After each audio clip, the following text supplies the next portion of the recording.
वो इंसानियत के रहबर, इंसानियत को कुछ दे गए। ये दीन के सिपाही बस दीन बचाते रह गए। नमस्कार आदाब साथियों, मैं हूं आपके साथ ज़फ़र हेरेटिक, आपका दोस्त, आपका होस्ट। मेरी इस वीडियो को लाइक करें, शेयर करें और मेरे चैनल को सब्सक्राइब करें। साथ ही घंटी के बटन को दबाकर ऑल नोटिफिकेशन ऑप्शन को सिलेक्ट कर लें।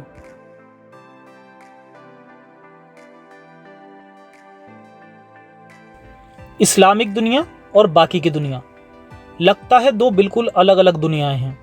आज के एपिसोड में इसी पर बात करेंगे कि दोनों में कितना फर्क है। तो आइए शुरू करते हैं।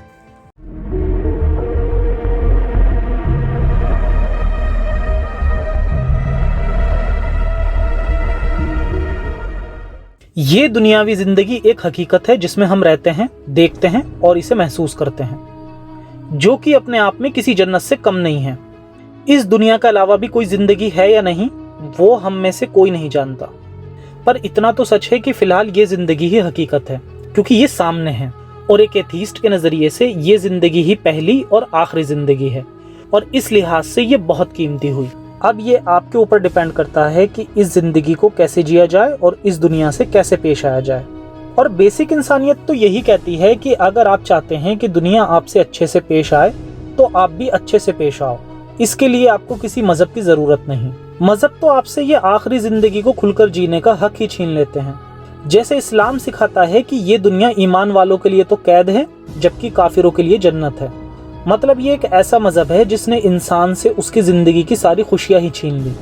ये खूबसूरत दुनिया जिसमें हमें बड़ी मुश्किल से एक चांस मिला है रहने का और खुद को महसूस करने का, वो एहसास ही इस्लाम ने छीन लिया। तो ये है प्यारा इस्लाम, जिसने दुनिया का मजाक बनाकर रख दिया। दुनिया में रसूल और इस्लाम को चाहने का और उनके लिए अपनी जान देने का रिवॉर्ड जन्नत में 72 हूर और शराब की नदियों के रूप में मिलता है। और अफसोस की बात यह है कि बहुत सारे लोग आज भी इन बचकानी बातों में बिलीव करते हैं। दुनिया की एक बहुत बड़ी आबादी आज भी इसी झूठ के साथ जी रही है। मुस्लिम पॉपुलेशन दुनिया की दूसरी सबसे बड़ी आबादी है। इतनी बड़ी आबादी का इस दुनिया को क्या कंट्रीब्यूशन है, ये देख के आप हैरान रह जाएंगे। ये बड़ी आबादी सबसे ज्यादा पिछड़ी कौम है जिसने सबसे ज्यादा कंट्रीब्यूशन अगर दिया है तो केवल टेररिज्म में। और ये कमी लोगों की नहीं बल्कि उस इस्लामिक शिक्षा की है जो लोग इसे पढ़ते हैं, जहां साफ लिखा है कि जो ईमान लाया उसकी दुनिया में भी कामयाबी है और आखिरत में भी। काफिर तो सिर्फ नुकसान उठाएंगे और जहन्नम का ईंधन बन जाएंगे। और स्पेशली यहूदियों को लेकर सबसे ज्यादा नफरत कुरान में ही मिलेगी। अब एक बार देख लेते हैं कि आबादी के हिसाब से दुनिया में किसका कितना कंट्रीब्यूशन है। सबसे ज्यादा नोबेल प्राइजेस मिले हैं क्रिश्चियन को, मतलब कि 65% से भी ज्यादा। ये फिलहाल दुनिया की सबसे बड़ी आबादी है और इस्लाम जितनी कट्टर भी नहीं है, और इन्होंने अपने यहाँ बहुत रिफॉर्म्स किए हैं। इसके बाद हैं यहूदी, जो महज 15 मिलियन हैं, यानी 0.2%। वही जो अल्लाह के हिसाब से सबसे बुरी कौम है। मगर पूरी दुनिया में सबसे बेहतर काम इन्हीं लोगों ने किया है, जो इस्लाम की थ्योरीज के बिल्कुल अपोजिट है। अकेले यहूदियों को 170 नोबेल प्राइज मिले हैं, यानी 20% नोबेल प्राइज। याद रहे कि इनकी आबादी महज 0.2% है। वहीं एथीस्ट की पॉपुलेशन 500 मिलियन है, यानी सिर्फ 7%, जबकि इनको मिलने वाले नोबेल प्राइजेस की परसेंटेज है 10.5%। और अब बात करते हैं मुस्लिम आबादी की। मुस्लिम की पॉपुलेशन 180 करोड़ है, जो कि पूरे वर्ल्ड का 24% है, वो भी 2015 के सर्वे के अकॉर्डिंग।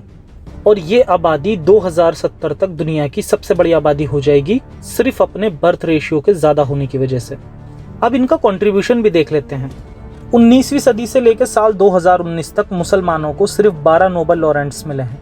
उनमें से साइंस में सिर्फ 3 ही लोगों को, और एक नोबेल प्राइज जीतने वाला पाकिस्तान का अब्दुल सलाम, जो कि अहमदिया था, जो कि ऑफिशियली नॉन मुस्लिम है पाकिस्तान में। ये भी याद रहे कि नोबेल प्राइज जीतने वालों ने भी कुरान से नहीं बल्कि अपनी समझ से दुनिया में कुछ कंट्रीब्यूशन किया। अगर इन्होंने भी मजहबी तालीम ली होती तो ये भी ना होता। तो ये इतनी बड़ी आबादी दुनिया को कंट्रीब्यूशन देने की जगह फतवा लगाकर लोगों को मारने में ज्यादा इंटरेस्टेड है, और इसका रीजन है सिर्फ और सिर्फ इस्लाम। लोग मुस्लिम हैं इसलिए एजुकेटेड नहीं। अब इंडिया में भी देख लीजिए। इंडिया में एक कम्युनिटी दलितों की, यानी नीची कास्ट के हिंदुओं की, जिसके साथ छुआछूत जैसी हरकतें की जाती थीं और कुछ हद तक आज भी होता है। पर इंडियन मुस्लिम की कंडीशन आज भी इन दलितों से भी बदतर है। एक सर्वे के अकॉर्डिंग 42.7% मुस्लिम इलिटरेट हैं, जो कि किसी और कम्युनिटी के कंपैरिजन में सबसे ज़्यादा है। यही होता है जब इंसान अपने मज़हब को इस दुनिया से ज़्यादा तरजीह देने लगता है, तब उसकी ज़िंदगी में अंधेरे के सिवा कुछ नहीं बचता, और इसी जाहिलियत के चलते मासूम भी इसी में पिसते हैं।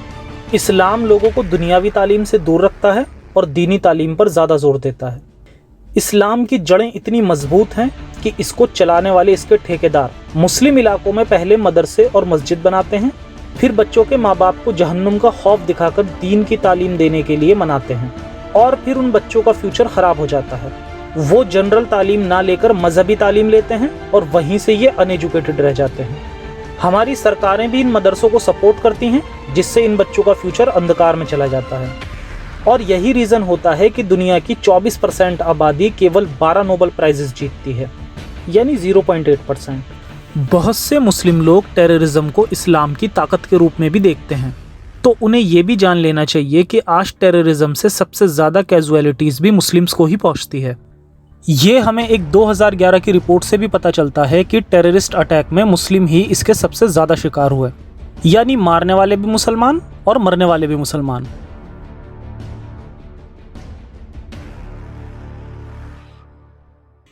तो मेरे मुस्लिम भाइयों, जो कुछ मैंने कहा है वो फैक्ट्स हैं। आपकी खुद की हदीसें और आयतें जो कहती हैं कि इस्लाम को मानने वाला दीन और दुनिया में दोनों में बेहतर करेगा, वो सब यहाँ झूठी साबित होती दिखती हैं। मैं किसी रिलीजन को सपोर्ट तो नहीं करता हूँ, मगर इंसानियत को ज़रूर करता हूँ। और इंसानियत कहती है कि जब दुनिया की एक बड़ी आबादी अंधेरे में हो तो उसे सच का पता बताया जाना चाहिए, ताकि वो आबादी अपने साथ साथ इस दुनिया के लिए भी कुछ कर सके। तो सबसे मेरी अपील है कि मेरी इस मुहिम में मेरा साथ दें और मेरी वीडियोस को ज़्यादा से ज़्यादा लोगों तक पहुंचाकर इस नेक मुहिम का हिस्सा बने। चलते चलते आप सबको याद दिला दूं कि अगली वीडियो 20वीं वीडियो होगी, जो कि Q&A सेशन होगा, यानी आपके सवाल और मेरे जवाब का शो, जो कि मैंने वादा किया था कि हर 10वीं वीडियो में लाऊंगा। पिछला Q&A सेशन बहुत कामयाब रहा और बहुत सारे सजेशन भी आए, जिसके लिए सभी का शुक्रिया। इस वीडियो के कमेंट सेक्शन में आपको Q&A के पेज का लिंक मिलेगा, जहां आप अपने सवाल रख सकते हैं और मैं कोशिश करूंगा ज़्यादा से ज़्यादा जवाब देने की। सभी से गुजारिश है कि केवल लिंक पर जाकर ही अपने सवाल पूछें और इस वीडियो के कमेंट्स में ना पूछें, ताकि मुझे सवाल कलेक्ट करने में कोई प्रॉब्लम ना हो।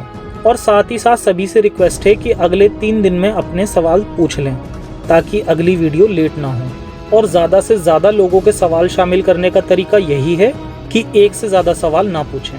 तो आज के शो में इतना ही, फिर मिलेंगे अगले एपिसोड में आपके सवालों के जवाब लेकर। तब तक के लिए सुरक्षित रहें और अपना और अपनों का ख्याल रखें। जय हिंद, साइंस हाफिज़।